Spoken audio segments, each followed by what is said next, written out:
নমস্কাৰ সকলোকে আপোনালোকে সকলোৱে জানে আমি একোজন ড্ৰাগ এডিক্ট আছিলো মানে ড্ৰাগছ সেৱন কৰিছিলো আৰু আজিৰ দিনত আমি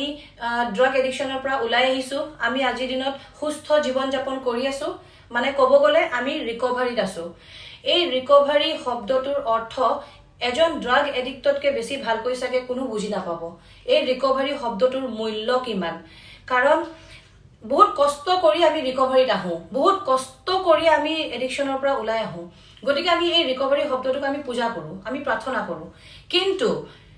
এখন ফিমেল ৰিহেবিলিটেশন সেন্টাৰত তাৰে ষ্টাফ যুৱতীয়ে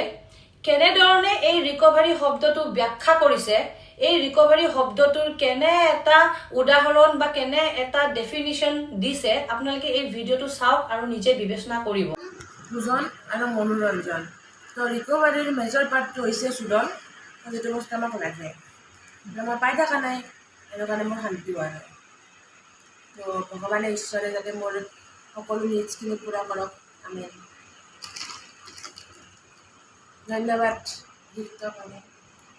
তুমি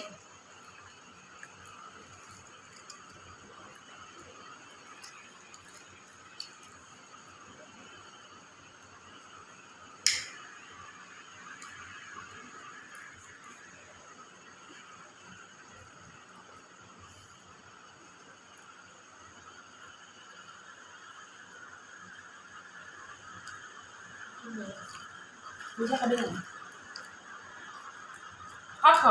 এই ভিডিঅটো চাই আপোনালোকে নিজে বিবেচনা কৰিব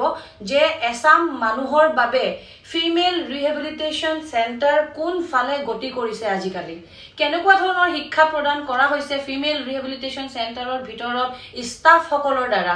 ষ্টাফসকলে নিজে এনেকুৱা ধৰণৰ কথা কেনেকৈ ক'ব পাৰে কেনেকৈ এনেকুৱা ধৰণৰ ৰিকভাৰী শব্দটোৰ ডেফিনিশন কেনেকৈ দিব পাৰে পেশেন্টসকলক বা তাতে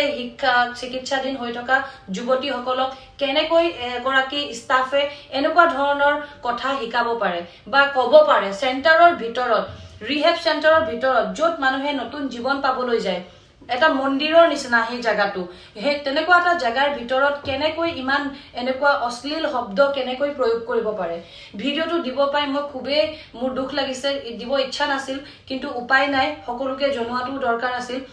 আৰু যিসকল লোকে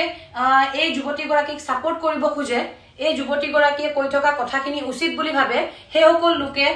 তেখেতৰ ওচৰত গৈ তেখেতৰ ৰিহেব সেন্টাৰত গৈ তেখেতক এখন গামোচা আৰু সম্বৰ্ধনা পত্ৰ জনাব পাৰে আৰু যিসকলৰ মতে এই যুৱতীগৰাকীয়ে উচিত কৰা নাই ঠিক কাম কৰা নাই সেই সকল লোকক জনাব খুজিছো আপোনালোকে ভিডিঅটো লাইক কৰিব শেয়াৰ কৰিব যাতে সকলোৱে দেখা পায় যাতে সকলোৰে মাজত এৱেৰনেছটো গুচি যায় যে অসম নামৰ ৰিহেবখনৰ ভিতৰত কি চলে আচলতে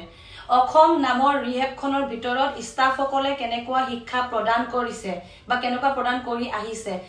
আমাৰ সকলোকে জনোৱাটো আমাৰ দায়িত্ব